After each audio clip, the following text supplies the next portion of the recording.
Bamako ani Sikaso cɛla la banbagati wale dɔ kɔni kunbɛra an ka finitigiw kɔni fɛ. Siramakan kasara okumu kɔnɔna la Bamako a yirala k'a fɔ ko maa 9 kɔni bɛ yen nɔ olu kɔni fatura. Hali bi lakanabaliya okumu kɔnɔna la Moti ale ni Tombouctou cɛ bateau dɔ kɔni attaquera ni maa 1 kɔni bɛ yen nɔ o kɔni fatura. Carte biométrique a yirala k'a fɔ ko yɛlɛmaba ma kɛ ani carte nina kɔni ni ɲɔgɔn cɛ. Kibaruya fɔlɔ o bɛ tali kɛ min ye lakanabaliya ye a yirala k'a fɔ ko Bamako ale ni Sikaso sira la kɛrɛnkɛrɛnnenya la Jalakɔrɔba ko banbagati wale dɔ kɔni kɛra yen nɔ. Ayiwa a yirala k'a fɔ ko waleya yɛrɛ ma sɔrɔ don wɛrɛ fɛ o de ka yira k'a fɔ kunun karido n'o kun ye septembre kalo tile 3 ye ko nin ye cɛ marifatigiw ye u nana finitigiw dagayɔrɔ la. A yirala k'a fɔ ko nin yɔrɔ kofɔlen in na finitigi minnu kun bɛ o ye BAG mɔgɔw ye n'o ye brigade anticriminel maaw ye. Ayiwa ko tuma min na waleya in kɔni taara ka ɲɛsin ninnu ma ko olu ye fɛɛrɛ bɛɛ lajɛlen kɛ ka nin waleya in kɔni kunbɛn.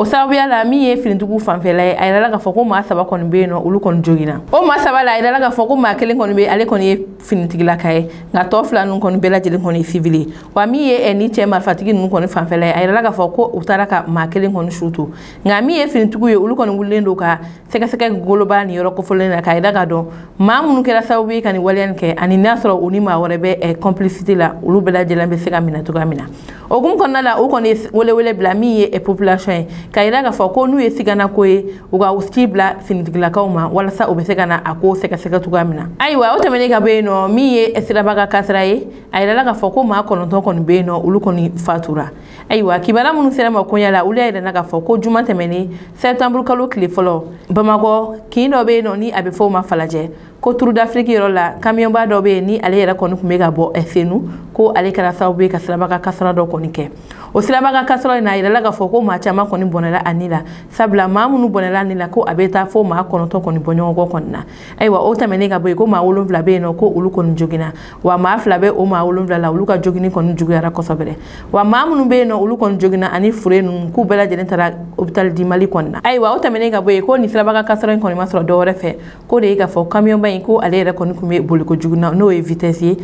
tuma min na ale kɔni sera nin yɔrɔ kofɔlen na ko a ma se ka fɛɛrɛ minɛ. O sababuya la min ye moto ta ani 2 kɔni bɔ ɲɔgɔn kɔ ye k'o bɛɛ lajɛlen kɔni tiɲɛna camionba 3 o fana tiɲɛna ka fara taxi 1 ani personnel 1 kɔni kan. Min ye ministre de la transport ale kɔni bɔra k'a yira k'a fɔ ko min ye siraba ka sariyaw ye ko bɛɛ lajɛlen kɔni ka u bato walasa dɔ bɛ se ka bɔ nin siraba kasara ninnu na an ka jamana kɔnɔ cogoya min na. Hali bi lakanabaliya okumu kɔnɔna la an b'an kun ɲɛsin Tombouctou kɔni mara kan a yirala k'a fɔ Tombouctou ale ni Moti kɔni ni ɲɔgɔn cɛ ko bateau dɔ kɔni bɛ yen nɔ o attaquera ni maa 1 kɔni bɛ yen nɔ n'o o fatura. Ayiwa kibaruya minnu sera ma koɲɛ la olu y'a yirana k'a fɔ ko jumandon min tun ye septembre kalo tile fɔlɔ ye ko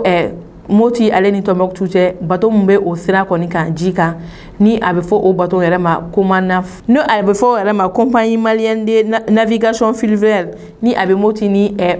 Tombouctou kɔni ni ɲɔgɔn cɛ o bateau in kɔni bɛ a ka taga la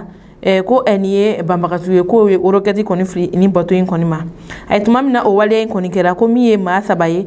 ko olu kɔni jogina o maa 3 la maa 1 bɛ yen nɔ o fatura ko o yɛrɛ kɔni kun ye funɛkɛnin ye ni a si bɛ taa san 12 bɔ ɲɔgɔn kɔ kɔni na ani min ye bateau in yɛrɛ escorte maa 1 ye ko o jogina k'o fara équipage maa 1 fana kan. Hali bi o lakanabaliya okumu kɔnɔna la a yirala k'a fɔ ko Gourmaraous o directeur DECAB ko ale bilara. Kibaruya minnu sera ma koɲɛ la olu y'a yirana k'a fɔ ko kabini uti kalo tile 29 kɔnɔna la min ye le directeur du centre d'animation pédagogique DECAB de Gourmaraous na ale tɔgɔ ye Mahamoud Almadine Maïga ye ko ale kun minɛla banbagatuw kɔni fɛ nka ko tile 2 bɔ ɲɔgɔn kɔ u kɔni ye a bila n'o kɛra uti kalo tile 31 kɔnɔna la ko ale yɛrɛ kɔni kun bɛ ka bɔ min ye Gourmaraous ko k'u kun ɲɛsin Tombouctou kan ko o sira la ale kɔni taara cɛ marifatigiw kɔni fɛ nka an bɛ wagati min na bi maa kɔni t'a dɔn maa 1 minnu don maa kɔni t'a dɔn intervention sugu min kɛra walasa k'a bila nka ni maa kofɔlen ko ale kɔni seginna ka na a ka so. Ayiwa kibaruya kuncɛ la kibaruya wɛrɛ m'an bolo ka da kulo kan o de ka fɔ carte biométrique ko ale kɔni minɛliw kɔni daminɛra an ka jamana kɔnɔ. Ayiwa o senfɛ min ye uti kalo tile 31 ye ministre min sigilen do lakana kunna ani ministre de l'administration territoriale et décentralisation ko olu kɔni jɛra ka conférence de presse dɔ kɛ. O kun kɔnɔna la min ye ministre de la sécurité et de la protection civile ale kɔni bɔra k'a yira k'a fɔ ko carte biométrique kɔni u labilara an ka jamana kɔnɔ ko bɛɛ lajɛlen ka taa i ta minɛ wa ko carte ye ko nin ye sɛbɛn min bɛ yen nɔ ni nafaba b'a la an ka jamana kɔnɔ ni wagati na wa ko min yɛrɛ ye carte nina ye a b'o jɔyɔrɔ fa kosɛbɛ o hukumu kɔnɔna la min ye ministre colonel Mayiga ye ale fana kumana ka yira k'a fɔ ko nin ye sɛbɛn ye sɛbɛn min ni nafa b'a la an ka jamana kɔnɔ ko bɛɛ lajɛlen ka wuli ka taa a minɛ hali bi ministre ka kuma la a y'a yira k'a fɔ ko maa minnu ka carte kɔni dilanna kɛmɛ ko o bɛ maa 8,8 kɔni bɔ ɲɔgɔn kɔ kɔni bɔ o maa 8,8 na carte kun fɔlɔ minnu bɔra n'o kɛra uti kalo tile 29 na ko maa 5,000,000 kɔni ta bɔra ko olu bɛɛ lajɛlen bɛ se ka taa u ta minɛ nka o sen fɛ gɛlɛya dɔw yɛrɛ la jamana kɔnɔdenw yɛrɛ kɔni fɛ ni maa caman bɔra k'i ta fɔ dɔw y'a yira k'a fɔ ko carte biométrique ni ale yɛrɛ ye sɛbɛn kura ye ko yɛlɛma foyi ma kɛ a ko la sabula carte nina kan n'o bɛɛ lajɛlen créer ko kunnafoniya minnu bɛ carte nina kan o kelen de bɛ carte biométrique kan nka ko carte biométrique laɲini yɛrɛ kɔni kun t'o ye ko sabula tile kelen jalen dira bɛɛ lajɛlen k'i ka t'i tɔgɔ sɛbɛn ni carte biométrique ko in na